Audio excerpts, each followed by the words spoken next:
Good evening and thanks for joining us. It has been called the worst public health disaster in Canadian history. But was it criminal? 21,000 people were infected with HIV and hepatitis C through tainted blood transfusions. For years, the survivors and family members wanted to know whether the infections were a mistake.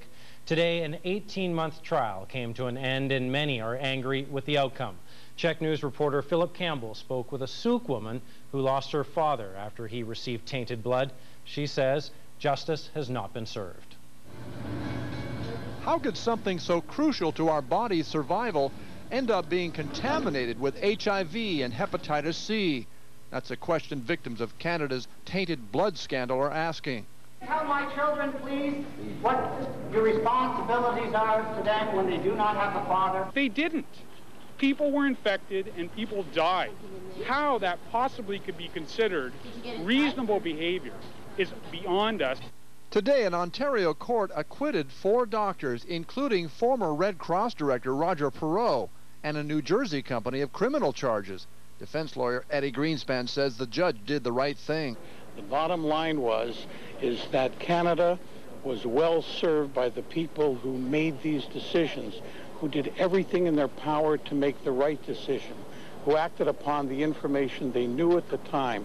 And whether this was, in fact, as it was, an enormous tragedy, does not mean that somebody has to be held accountable.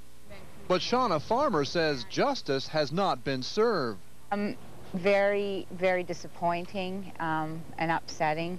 I myself have been affected by this tragedy, and my father was a victim.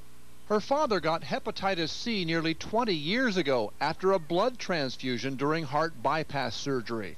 It took more than a decade, but the family finally found out the donor was in a U.S. prison at the time. The screening, the tests were there, they were available, and they just weren't done. Why? You'd have to ask them why. I'd like to know why. Does it cost a lot of money to screen? You'd have to ask them. I mean, how much money does, you know, the life of a father, a mother, a daughter, you know, a community leader, how much is that worth? Her father died in September of 2006 following a long battle with hepatitis C. Farmer says justice might still be served. Perreault is facing several more criminal charges in another trial later this year, looking at why he failed to adequately screen donors.